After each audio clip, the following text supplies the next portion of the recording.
cases of about 100 homeless mentally ill people who committed violent acts in New York City. We traced back the care they received and found fundamental failings at every level. We got interested in this topic because there had been this terrible subway shoving.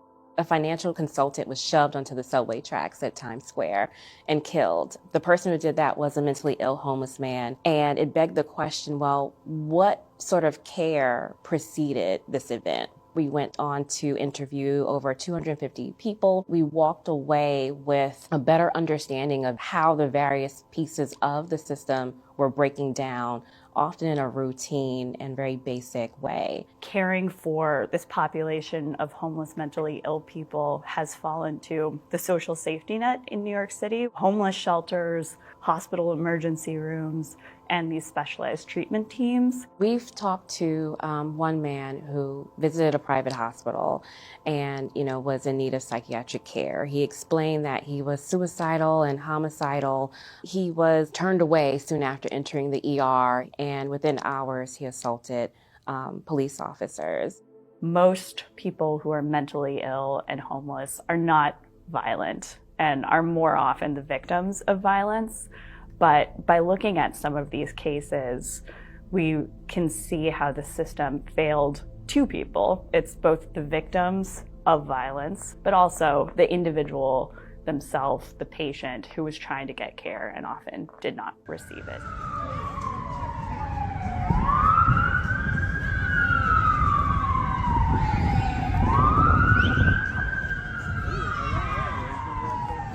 Yo, call Steve, tell him to come back. Officer will spend the next few years behind bars for smuggling contraband into Rikers Island in exchange for nearly $10,000 in bribe payments. 36-year-old Krystle Burrell was sentenced to 29 months in prison yesterday. Prosecutors say she smuggled cell phones and accepted payments for narcotics while she was working as a correction officer at Rikers.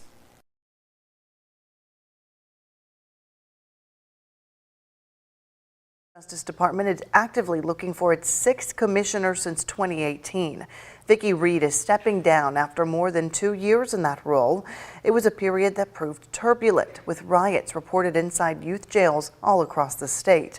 Senior reporter Isaiah Kim Martinez and photojournalist Emma Gefter now show us what comes next. A department vastly understaffed and grappling with increasingly violent incidents within youth jails. It's the reality of what Vicki Reed had to deal with even prior to her taking the position.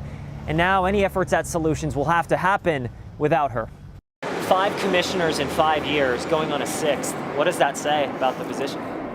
It says it's a tough position. Kentucky State Representative Kevin Bratcher of Louisville is one of a handful of lawmakers who called for Commissioner Reed to resign months ago. The buck has to stop somewhere, and I think the commissioner and the cabinet have a lot to answer for. Thursday, a new commissioner of the Department of Juvenile Justice. Kentucky's Governor Andy Beshear announcing they're now taking applications to fill that role. I know it hadn't been easy for Vicki Reed to push through, but every day she's shown up and tried to do her best, and I'm grateful for that. WHAS 11 News obtaining a copy of the resignation letter sent to Beshear almost a week ago. Short and to the point, Reed writes, quote, "I thank you for granting me the opportunity and for your support during my term," end quote. Reed talked to me one-on-one over Zoom back in January. We're continually trying to, do whatever we can. During Reed's tenure, the DJJ was able to secure pay raises, new security equipment for corrections officers,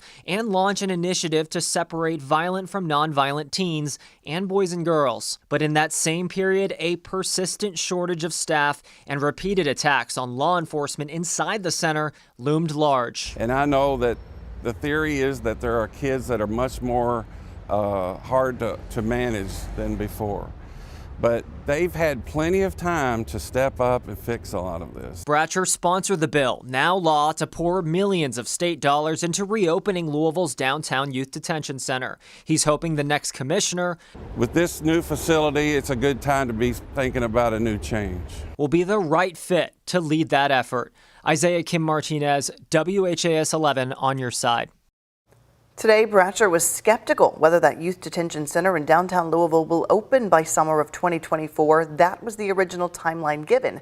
He believes it'll likely take longer to get the infrastructure inside ready to house teenagers once again. Freddie from Champion, and our Black Friday sale is so big that we need to run it on.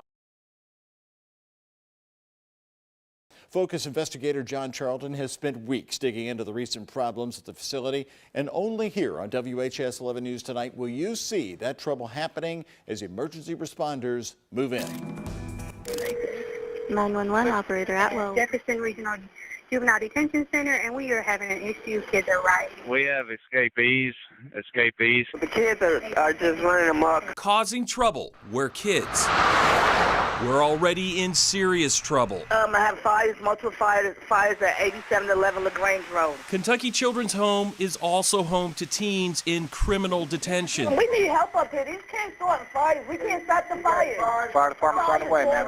Focus with exclusive body cam video of emergency responders after a teenaged girl, an accused arsonist, was again accused of setting fires, this time at the Jefferson Regional Juvenile Detention Center in Linden on August 27th. Somehow she managed to get hold of a disposable lighter and set some bedding and some furniture on fire. Once inside, the bad behavior continued in the face of firefighters forced to stand down. She had a piece of metal and she picked that up and was threatening the firefighters and us and the staff with that. Everybody get on the ground now! Down, face down! Everybody! The Linden Police Department, with backup from other area police departments, have made more runs to the detention center more recently. The children have taken over the control room. And police know they're dealing with many kids locked up for the same violent crimes. Hey, watch his arm. I got shot in his arm, bro. Adults are behind bars for. Got shot in that arm, bro. Get up. Sit in that chair right there. Yeah, it's not safe. And what if we have more escapes? What if these kids escape again? In the middle of all the commotion of fires being set inside the detention center, there was an escape. Climbing the fence, no shirt, sweatpants, heading out to LaGrange Road. But he didn't get far. That's negative. They're all trying to catch the runner. And got caught right next door in the Autumn Ridge subdivision. That's probably the number one concern for sure. Is escapees over there. HOA President Ed Haynes says the neighborhood knows some of the juveniles brought from other communities to this community are considered very violent offenders. It is a major concern. What homeowners usually don't know is how bad it can get on the inside, and if enough is being done to keep it from spilling over onto them on the outside. Does the state need to be more transparent about what's going on in there to this neighborhood? That would be helpful to everybody. And that idea of sharing information, I think, is very, very important because that hasn't happened so far. We make mistakes from time to time. The state's Justice and Public Safety Cabinet and Juvenile Justice Department. The gang issue has been huge for us. Address the problems publicly because they had to. Somebody dropped the ball big time. State lawmakers summoned Secretary Kerry Harvey and Commissioner Vicki Reed last Thursday. On September 4th and September 5th, there were only 2 staff members in the building to watch over 22 youths. I think the rule is 8 youths to 1 staff member. Is that correct? For daytime, yes. Reed and Harvey complained staffing is the issue, and they boosted pay to not only attract new hires, but also retain the workers already there. In the meantime, they claim they're increasing security while reducing the youth population at the detention center. We essentially are going to use it as a holdover. They'll be held only until their detention hearing, which is usually within 48 hours. The plan is in motion, the state says. Representative Jason Nemes, whose district the detention center is in, wants to see proof of that. I'm talking with, in confidence with some current employees, and they tell me that some of the changes that were purportedly made haven't been executed. I'll put it that way. Linden Mayor Brent Hagan, We're bystanders in the situation. isn't confident the facility is any more secure. You don't know from one day to the next how many of the youth are going to be there. This is something that any community doesn't need to have in their backyard. And it's no more in anyone's backyard than the residents of Autumn Ridge. The state has a job to do. Our officials in charge are letting us down. John Charlton, WHS 11 on your side.